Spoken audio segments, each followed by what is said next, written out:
Hey everybody, welcome back. So I want to ask the question today, how do I know if my business is scalable? That's really what we're going to answer today in this video. So let's go ahead and get started.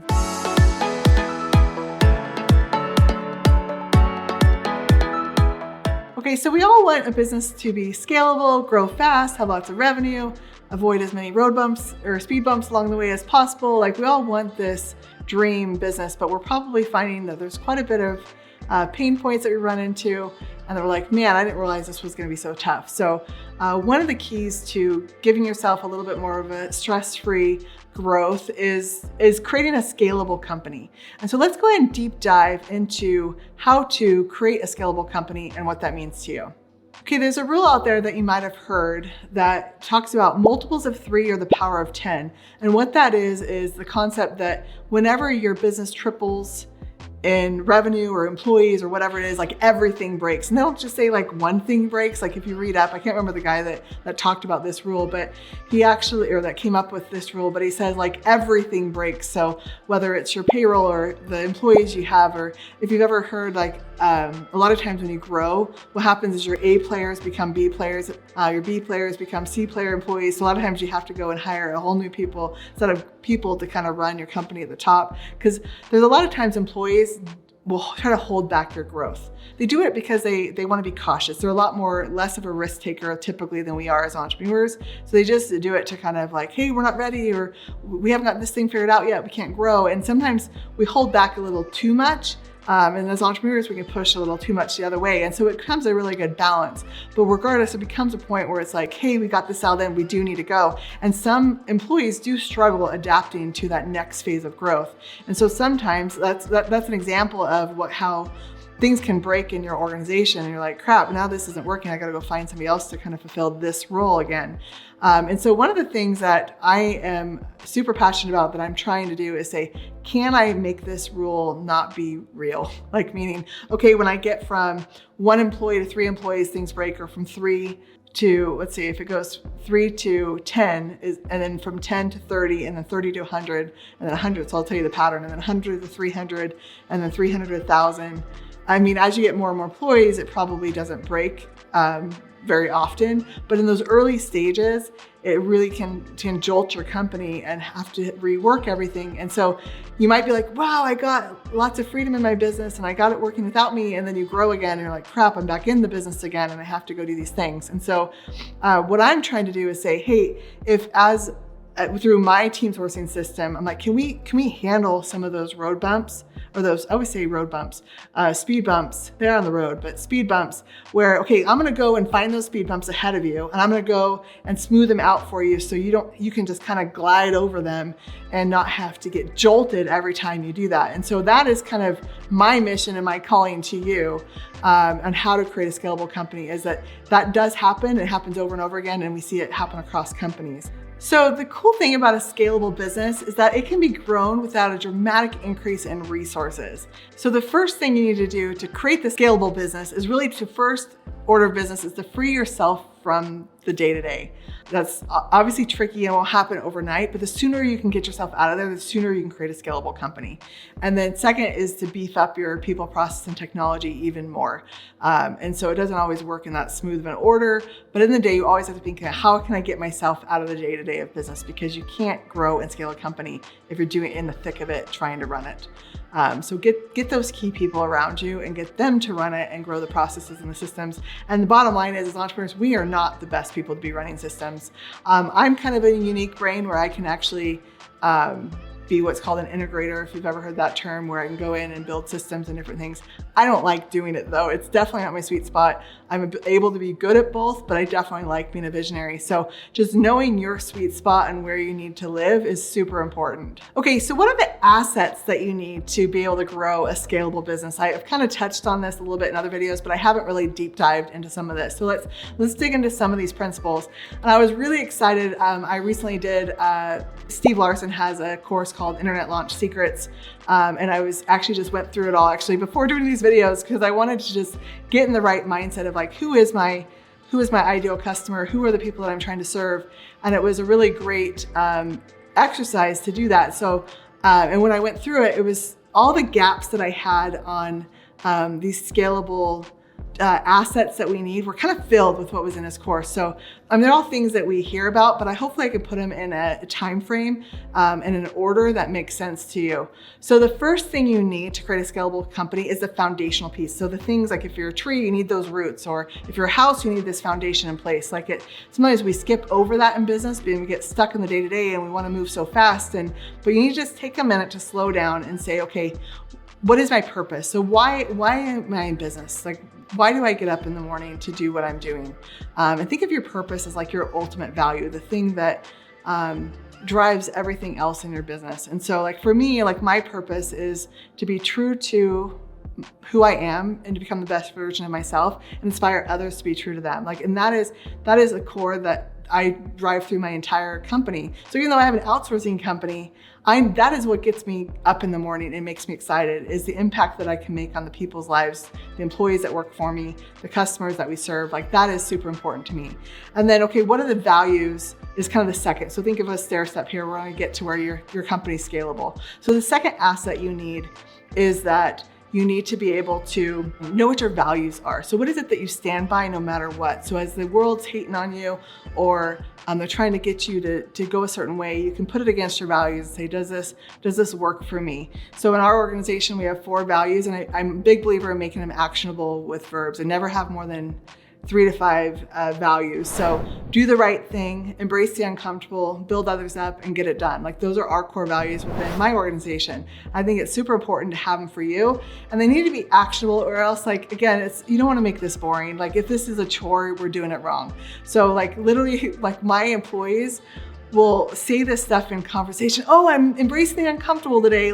It's a thing that happens, or we joke about it. We're wow, they're really good at getting it done, but they completely missed the mark on building people up. They kind of forgot that part. They got so focused on just doing it, they missed this part over here. And so it's a great way to just have conversation that's light and fun with their team. And so that's another foundational core that helps build your company to be scalable. Okay, so the next asset to create a scalable company is your vision. What is the impact that you're trying to make on the world in a big scale, something that you will never be able to accomplish? So for us, we want to elevate the human experience by simplifying business. So I believe that if I can really simplify the elements of business, that is going to change the lives of a ton of people around the world, because ultimately I'm in a sense redefining how business has been operating in the past, right? And so, but if I'm able to do that, what is the impact that's going to make on the employees that work for me, the customers we serve, the families of those customers and employees, the communities that they have? They now have more time. In a sense, what I'm trying to do is get you more time. Because when you have time, you now can actually have the ability to be true to your purpose of all the different things that you need to do within the world and within what you do. So before I dive into the last elements, which is kind of your positioning in your market, who are you trying to serve and what's your core product? Before I dig into that, because that's super important to create a scalable product, if you want to see more videos like this, go ahead and like this video, subscribe to my channel, tell other entrepreneurs about this, and so that we can really change the way business is done, and change the old habits that we've built that aren't working. Okay, so with that said, let's now dig into the last few assets that you need to create a scalable company. Okay, so after you have found, we talked before about knowing your purpose, your values, and your vision. But the next thing is you kind of need to say, okay, based on this, who do I even want to work with? Not everybody in the world you're going to want to work with. So now that you know kind of the values you stand behind, you can now determine who you actually care to work with. And that's what's cool about it, is you don't need to work with everybody, nor should you work with everybody. And then when you find out who you want to work with, you can be like, okay, now where are they at? What are the markets that they're in? And this is where I was really excited when Steve talked about this in his training, because he said, okay, where are the markets that you want to, that they're residing in? And so then you can say, okay, I'm going to go into this marketplace. They're congregating. There's a lot of other people just like them there. And so now I can say, what is the position that I'm going to take on this market? For me, the 4-hour work week is one of my markets that I work against. I actually work against that market though, right? You can be for and against the market. So the 4-hour work week is something that I'm against because it hasn't worked. The ClickFunnels funnel building kind of community is another market that I like to work in because they're a lot of times more savvy entrepreneurs. They've kind of learned how to launch products, but they haven't figured out how to evergreen their company. Like these are things that, for me, these are markets that I like, and I figured out if I can be for or against that. And so once you have your market, you can and then you figure out your positioning in that market. You can now determine like what is the problems that you can solve in that market, and what are the solutions you're going to give them. And then based on all that data, you can then determine what your core product is. I just had a conversation with one of my colleagues a couple days ago where, a company that he came from, that he worked with, it was a big struggle because they were so passionate about their product and they're like, this is great. And they were trying to fit everything else into the product instead of figuring out all this stuff first, knowing what your purpose, values, vision is, knowing these foundational elements of who you're trying to serve and where they're at and what problem you're trying to solve, and then adapt the product to that. So a couple years ago, I wrote this book called Purposeful Focus in Business, and where I literally talked about the purpose, values, vision of the company. But the interesting thing, if you notice, I never said mission statement. And there's a reason why I didn't put mission statement as a foundational element of a company. And it is the one thing that most people talk about and they talk about that as their foundational thing. But a mission statement is really kind of what you do. You're stating what you do in a mission statement. And so the reason why I kind of am anti-mission statement, and I call it more of a strategic mission plan instead, because I want it to be based on agility, is because what you do might need to change based on conditions in the market. COVID changed a whole bunch of things, but your product might need to change, but your vision and your purpose won't change, but your product might need to. So I think as visionaries, we sometimes get married to the product first and understand that is, especially if you're trying to build a scalable, sustainable company. Like if you're just trying to find a quick win and you're throwing out products, and you might find one that works. Like what I'm talking to are those companies that want to be built to last, that want to create an evergreen company that can work without them, that can build a team that can work for them.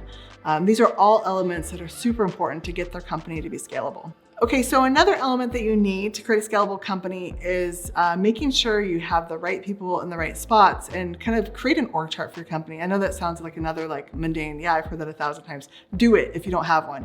And then do it not for the company you are today, but for the company you want to be, let's say by the end of the year. Or we just did an org chart of what it would look like when we had 500 employees. And then we backed into that. We literally put everybody's face on that. And then we created a more pared down one for where we are now. But it allowed us to be able to say, okay, this is our goal by the end of the year. This is where we're at now. And we got to make sure we put all the when I say heads, what I'm saying is that here's all the different roles and responsibilities you need to sustain your company. And sometimes you might only have 5 people or 2 people. So your head might end up being in 10 places. But to me, that is the perfect way to create a roadmap for yourself to get yourself out of the company, because you're like, okay, I don't want my head in 10 different places on this org chart. So I'm going to start figuring out what's the next best hire I can do, or what's a hire that I can make that can fill 5 of my heads. Because the sooner you, again, like I said, the first step is getting yourself out of the company as soon as you can. And that way you can really build a sustainable, lasting company, because you're able to, again, look up and out and see the speed bumps that are along the way. And the last 2 points I'm just going to touch on them briefly is really, having a good team. Unfortunately, we are going through great resignations. That puts a little bit more of an onus on you as the entrepreneur to create a good culture and to figure out what it is that employees need.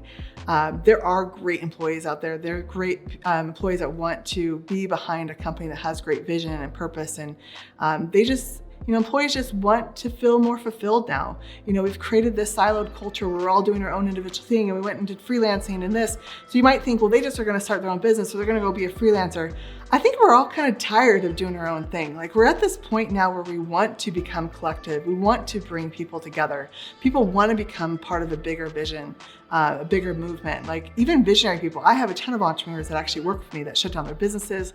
I didn't tell them to, but they wanted to be fully aligned with me. And there's some that still have other side businesses. Whatever it is, you can attract really great people. There are people that want to get behind your vision. And so it is possible to build a great team.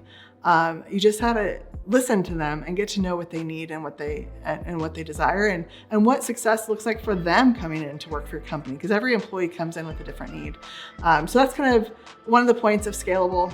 And then the last one is process. So with process. Like I've fought process for a long time, and I probably set me back a decade because I didn't embrace it enough.